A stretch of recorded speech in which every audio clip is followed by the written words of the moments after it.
Eh bien, bonjour à tous, hein, seconde vidéo de petites trouvailles.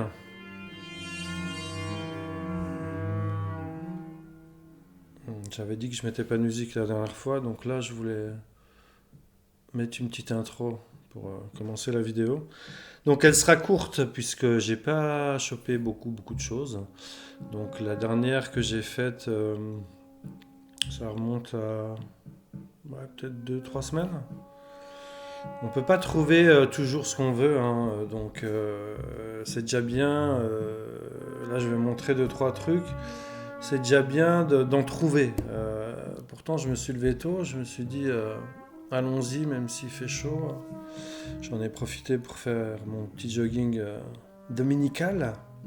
Donc, j'essaye d'allier course et Chine. Donc, c'est pas un nouveau concept, mais c'était dans ma ville, donc je me suis dit, allez, j'y vais en courant. Et puis, j'ai pas été déçu parce que j'ai trouvé deux, trois petites choses qui me plaisent. Donc voilà, j'ai pas pris de risque en même temps. C'est des endroits où j'avais déjà trouvé des choses les dernières fois. Donc je vais vous montrer tout ça. Je vais commencer par des choses que j'ai trouvées il y a 2 semaines. On va couper, désolé pour ceux qui aimaient ce genre de style de musique. Alors, on va commencer par une artiste que j'aime bien. C'est Candy Staton. Donc pochette assez classe, hein. C'est l'album Chains. Donc moi, je connaissais le morceau When You Wake Up Tomorrow que j'avais trouvé en maxi. Donc j'ai essayé l'album. Je me suis dit que ça pouvait pas être mauvais. Et en regardant les crédits, j'étais assez surpris. Et je savais pas, comme j'avais le maxi, j'avais même pas bien regardé. D'ailleurs, il faudra que je le retrouve pour le revoir attentivement.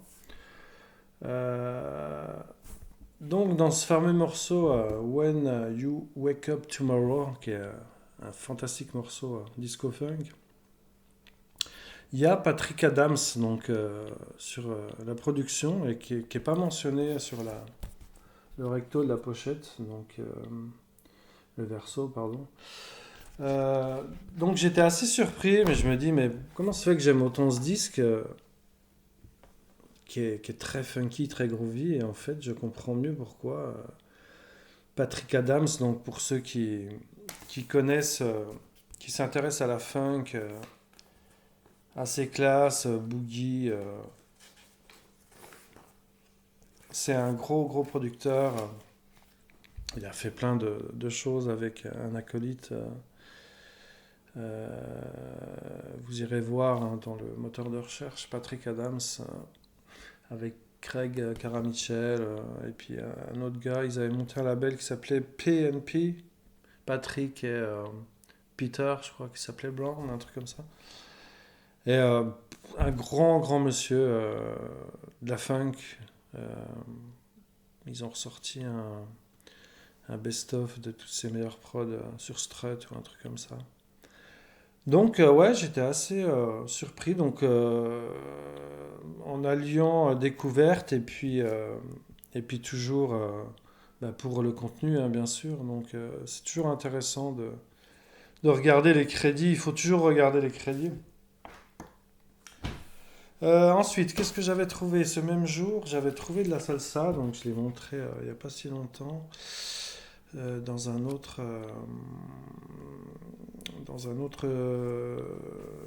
chat vidéo où on pouvait interagir. Des Scud et Tubif, allez, je leur fais de la pub. Ils se reconnaîtront, hein. Il y a il y a quelques gens qui me suivent de cette émission. Donc j'ai montré ce disque de salsa. Moi je connaissais pas Johnny Ventura, Isu Combo, Salsa y algo más. Donc pochette attirante, hein. Très beau carton avec plein de pubs pour ce genre de musique qui est la salsa. Donc c'est toujours intéressant. Ça permet de se cultiver en même temps et je trouve que ça sympa plutôt que de mettre un truc lambda ou noir. Donc, sur un label américain, c'est quelque chose de 74, si je dis pas de bêtises, ouais, j'avais vu ça. Voilà, donc je sais pas si vous verrez correctement, hein, le label il s'appelle Cubanet, avec un Y à la fin. Donc, ouais, j'ai pas pris de risque en fait, comme je l'ai dit, un pressage américain, hein, pas pressage local, on va dire. Donc, très sympa, très groovy, une bonne époque pour ce genre de style. Et je connaissais pas l'artiste, donc voilà, encore des choses à découvrir, pardon. Donc Johnny Ventura Isukombo, très sympa, je vous le recommande si vous avez l'opportunité de tomber dessus. Ensuite, donc là, les trouvailles du jour, il n'y en a pas beaucoup, mais je vais en profiter pour faire une pierre deux coups parce que c'est un stand où j'avais déjà trouvé des disques. Donc j'ai trouvé en piteux état une BO de film. Je vais le mettre plutôt à l'endroit là parce que il n'est pas en bon état. Donc c'est pas parce qu'on n'a rien à dire qu'il faut fermer sa gueule. Donc un film avec du beau monde, hein, Bertrand Blier, Michel Serrault, Jean Lefebvre, Tila Shelton, Marion Game. Donc c'est un film hein, des années, euh, je sais plus combien, des années 60 je crois. Un peu, je sais pas si j'avais aimé ce film, je crois qu'il y avait d'autres répliques sympas. Donc j'ai vu cette BO de film, donc c'est toujours sympa. Et puis en regardant sur les sites, j'ai vu que c'était assez recherché. Donc voilà, ils ont sorti qu'un seul pressage. Moi, le visu m'a interpellé aussi, c'était rigolo. Donc ouais, c'est musique de film, hein, un peu kitschounette, kitschouille, pardon, kitchounette. Bon, je suis pas tombé par terre, mais il y a plein de gens qui le cherchent. Je pense que c'est pour le fun, je pense. Hein. Après, il y a plein de BO de films qui sont cotés, on ne sait pas pourquoi, mais là, voilà. Donc, par contre, la pochette, voilà, hein, je l'ai décollée d'un disque, elle était collée avec une autre pochette, donc j'ai pas eu le choix que de déchirer le bazar. Hein. J'allais pas prendre de disques et les laisser collés, donc hein, vous connaissez ça hein, quand vous chinez. Hein. En plus, on le voit pas souvent, donc je me suis dit, allez, on va tester, voilà. Voilà, donc pêche du jour, hein. Deuxième pêche du jour. Donc, un petit Raoul Journeau. Donc, c'est un chanteur tunisien qui fait aussi quelques instruments. Donc, pareil, hein, la pochette en sale état, c'était pas le même stand. Mais le disque, après l'avoir nettoyé, il passe. Hein. Donc, c'est sur Enour. Hein. Donc, ça date des années 60, 70. J'ai pas eu beaucoup d'informations là-dessus. Plutôt 60, je dirais, dans les années 60. Donc c'est classique, hein, musique tunisienne assez tradie, mais moi j'avais déjà trouvé un disque de Raoul Journeau, donc c'était sur le même stand. Voilà, c'était un best-of, donc c'était ses meilleures chansons. Donc voilà, maintenant Raoul Journeau avant et après. Donc je pense pas qu'il fasse encore des choses, il est peut-être décédé, donc plutôt la classe, assez classe.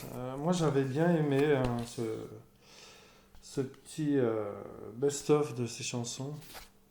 Donc quand j'ai vu ce petit 7 pouces, je me suis dit allez on fonce. Et puis je suis pas déçu, en fait c'est assez tradi et j'en trouve pas partout, donc je prends même si la pochette est dégueulasse. Hein, et un chien a dû mordre dedans, ou je ne sais quel animal. Voilà, donc toujours sympa et puis à des prix imbattables, donc j'ai envie de dire. Euh, le gars en voulait plus, mais je lui ai montré par X, Y, Z que quand même fallait pas exagérer. Hein, si j'arrivais à sauver le disque, Et il m'a dit, qu'est-ce qu'il m'a dit? Bon, je pense pas qu'il va regarder cette vidéo. Et qu'est-ce qu'il m'a dit quand je lui ai dit, moi je t'en donne tant. Bon, j'aime pas trop parler des prix. Il m'a dit, c'est quoi pour toi cette somme? Donc après, on n'allait pas débattre. Moi je lui ai dit, si le disque est en bon état et la pochette également, je discute pas. Quoique des fois je discute un peu. Mais je comprendrais qu'il reste sur son tarif de base. Mais là, voilà, hein, je lui ai fait comprendre que ça va être compliqué de refourguer ça, quoi. Hein. Même si je sais, le contenu est important, très important, mais c'est dommage que la pochette soit destroy. Mais bon, je me dis toujours, euh, ce disque a voyagé, hein, même si euh, c'est compliqué de les trouver en état very good, on va dire. Mint, c'est même pas la peine, hein, sauf si personne l'a ouvert. Hein. Mais good, very good, c'est plutôt cool de trouver ça. Alors que je sais que ça commence à être recherché d'ailleurs. Donc voilà, un petit Raoul Journaux. Donc c'est de la musique tunisienne, un classique. Bien sûr, hein, vous attendez pas à des trucs comme l'ami Stunty, qui est le roi de la découverte et des styles en fait expérimentaux et qui fusionnent. Il arrive à trouver des choses qui sortent des sentiers battus. Donc voilà, ça c'est plus classique hein, pour ceux qui veulent s'aventurer là-dedans. Donc on continue dans la pêche du jour. Et ben pareil, on va rester dans les classiques. Donc le chant du monde. Donc c'est danse et chant bédouin de Tunisie. Donc là, c'était plutôt cool cette trouvaille. Moi je suis assez content de ça. Je me suis dit ouais, le chant du monde, ils sont sympas. Après ça va peut-être être un peu, je sais plus ce que je me suis dit. J'ai hésité puis je me suis dit non non, il faut pas hésiter. En plus il y a un petit texte qui explique ces chants et ces danses de tribu. C'est assez roots pour le coup, avec la voix de Salia, qui est une grande chanteuse tunisienne apparemment. Donc je la connais pas, je vais essayer de creuser. Donc elle est au chant et elle est accompagnée d'ensembles populaires tunisiens. Donc là, j'ai bien aimé parce qu'il y avait son petit étui, on aurait dit un petit cadeau, tu sais, comme les touristes qui partent à l'étranger puis qui reviennent avec des petits souvenirs de musique locale. Donc c'est un 10 pouces pour le coup, chant du monde. Hein. En plutôt pas mal état, j'étais assez surpris parce que c'est une réédition, l'original date de 1960. Donc si vous faites le calcul, c'est plutôt cool de trouver des disques encore en vie au bout d'une soixantaine d'années. Donc ouais, le seul bémol, bon le seul, j'ai vu des commentaires quand je suis allé voir un peu ce disque. Il y a quelques versions longues, mais pas longues au point de vous mettre en transe pendant 7-8 minutes ou 6 minutes. Je dirais 3-4 et des tout petits passages d'instruments, de poésie locale, qui est assez rigolote pour le coup. Donc faut pas s'attendre à des grandes envolées trans maghrébines de l'Orient. Mais c'est très sympa et il y a quand même 3-4 morceaux qui sont un peu plus longs que d'autres. Voilà. Et puis des petits, donc je vous laisserai écouter ça. Très sympa, voilà. C'est la pêche du jour. Donc peu de disques, mais de la qualité. Voilà, ça peut pas mordre à tous les coups. Hein. Je suis passé par des stands où il y avait toujours les mêmes bazars, hein, du Tino, pour pas te citer. Il y avait de la funk, mais c'était pas des choses, voilà, qui sortent des sentiers battus, quoi. Voilà, donc petit tremplin. Donc pour en revenir au gars, c'était rigolo parce que, je- en fait, quand quand on trouve des disques dans un certain endroit, on retourne toujours parce qu'on se dit toujours, on a toujours espoir qu'on va en retrouver. Donc ce jour-là, j'avais quand même trouvé tout ça, que en musique du Maghreb, d'Orient. Donc je les montre vite fait, je les ai montrés il y a quelques années lors de ces trouvailles. Voilà, donc des disques en bon état. J'étais assez surpris, je pense que c'est quelqu'un qui faisait de la radio et qui en prenait soin. Donc voilà, les années 70, hein. Donc là, c'est de la musique tunisienne. Il y avait des compiles comme ça, musique folklorique du monde. Toujours très sympa, avec des explications. L'état est sympa en plus. Il y a aussi ce fameux label libanais là que beaucoup de gens connaissent. Ouais, ouais, quoi dire, j'ai eu du bol ce jour-là avec les super inserts qui vont avec. J'aime bien les voix du Liban. Voilà. Donc Lebanon, Voice of Lebanon. Donc super compile, très sympa, très frais, très. Voilà, moi je me suis laissé embarquer là-dedans, hein. Voilà, la belle Dounia aussi, qui est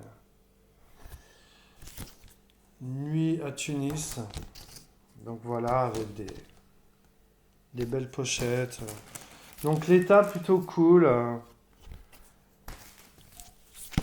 Voilà, Super Belly Dance. Donc ça c'est toujours Voice of Lebanon. J'adore les pochettes, je trouve qu'elles sont incroyables.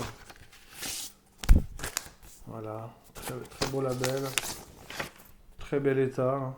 Je sais pas si vous voyez correctement, mais moi, je vous confirme que c'est des belles. Et j'avais même trouvé un Kalsoum, hein, de la grande dame. Par contre, j'avais vérifié vite fait, j'ai fait confiance au bonhomme, et comme je lui ai dit tout à l'heure, je lui ai dit, là, quand je suis rentré chez moi, j'avais l'impression qu'il me manquait un bout de disque, mais c'est pas très gênant, c'est le début du disque.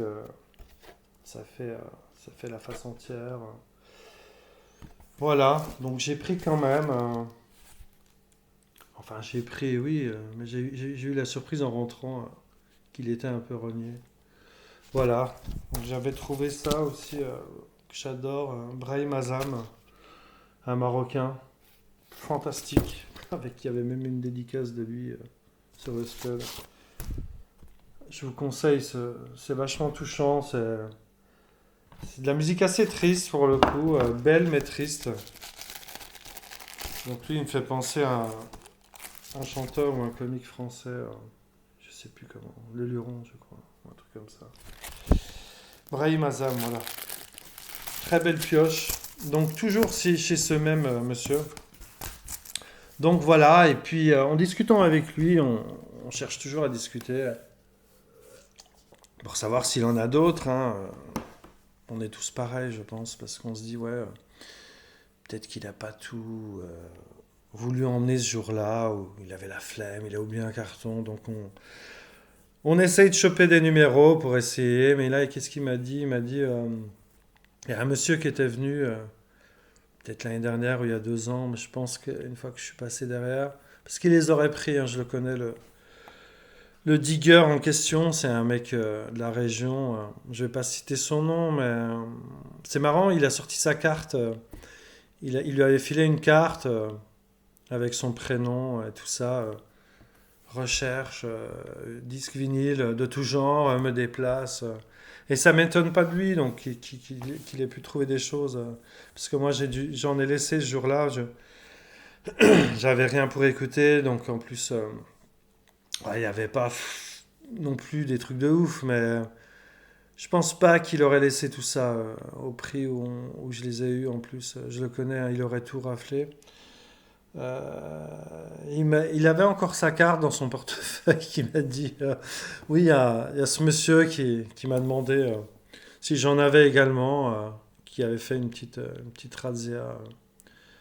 Donc voilà, c'est rigolo comme quoi on cherche tous des amphiles en fait. Je sais pas si vous, comme moi ou comme d'autres, oui, je pense que oui, il y en a, il y a des gens pires que moi.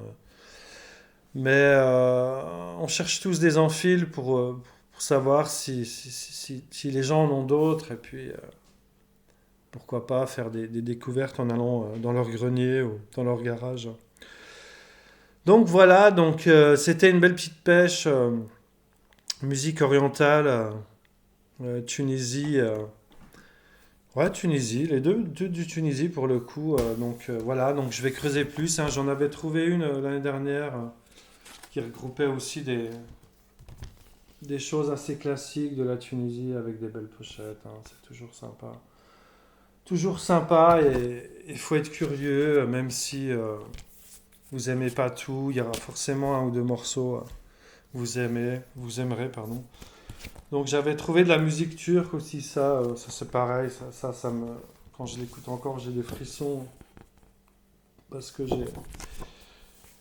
j'y suis allé dans ce pays, donc je sais que ça m'attirait aussi, cette musique m'attirait. Donc voilà, soyez curieux, n'hésitez pas à tester, hein, ou à les laisser si jamais vous êtes de ma ville. Voilà, il y avait des choses comme ça aussi qui sont plus classiques, de tribus. Toujours sympa, les Touaregs. Sud de l'Atlas avec des pochettes un peu old school. Donc c'est toujours sympa, c'est une musique qui donc attirante. Donc si vous aimez la musique du Maghreb, je recommande cette compile Maghreb Cassette Club. Donc ils ont fait 2 volumes, je crois qu'ils en ressortent d'autres sur Bongojo. Ils en ressortent d'autres apparemment. Donc ça c'est tout des choses qui étaient sorties qu'en cassette à l'époque ou alors en pressage vinyle mais assez rare apparemment, dur à trouver. Donc eux ils ont la bonne idée de mettre ça sur des compiles. Donc allez checker tout ça si vous aimez les musiques du Maghreb. Ça c'est un petit clin d'œil, c'est Chris Madine Lyon, il se reconnaîtra. Un grand merci toujours de nous faire découvrir, partager aussi ses coups de cœur, ses posts aussi vidéo parce qu'il a une chaîne. Donc big up à Chris, hein, et à plein d'autres, hein. Voilà. Donc ah oui, il y avait aussi ça, Sitar de l'Iran. Donc ça c'est des super volumes arabesques, c'est des très très belles pièces. Hop, il y en a qu'en ont hein, dans la Vici française, je sais qu'il y en a qu'en ont. Voilà. Et ils me diront pas le contraire, que c'est toujours agréable, surtout que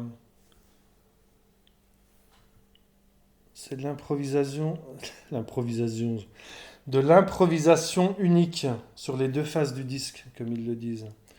Donc voilà, je pense qu'ils ont fait ça d'un jet, ou alors ils ont répété avant de se lancer. Enfin, Faramaz Peivar, je sais pas si je le prononce bien. Voilà, donc c'est toujours sympa à découvrir. Voilà, à des prix défiant toute concurrence. Voilà, donc la vidéo s'arrête là. Donc je remercie tous les gens qui se sont abonnés suite à certains posts, certains partages, certaines recommandations d'autres membres de la Vinyl Community française et de la hors France, parce que je sais qu'il y a des gens qui me suivent qui sont hors de France, donc c'est sympa à vous. J'espère que vous comprenez ce que je dis. Euh, Merci à tous vos messages et vos likes et vos partages et continuez d'écouter des choses ou d'aller écouter si vous ne connaissez pas. Donc, bisous à tous et à bientôt pour une prochaine vidéo, qu'elle soit en mix, en partage de son. en trouvailles, en interview, parce que j'essaye aussi de mettre des projets en place. Il y en a qui répondent pas, il y en a qui répondent, mais ils veulent se sentir prêts. Donc, je comprends, hein. Moi, je veux des vidéos qui soient assez, pas préparées, voilà, improvisées sur le vif, que ce soit dans les partages ou dans ce que va partager le musicien que je vais poster. Donc voilà, je comprends aussi, hein, il y en a qui n'aiment pas être passé dans des vidéos. Donc voilà, donc ça prendra le temps que ça prendra. Et puis voilà, pour les petits curieux, pour ceux qui suivent ma chaîne, vous aurez des prochaines vidéos. À bientôt. Bye bye.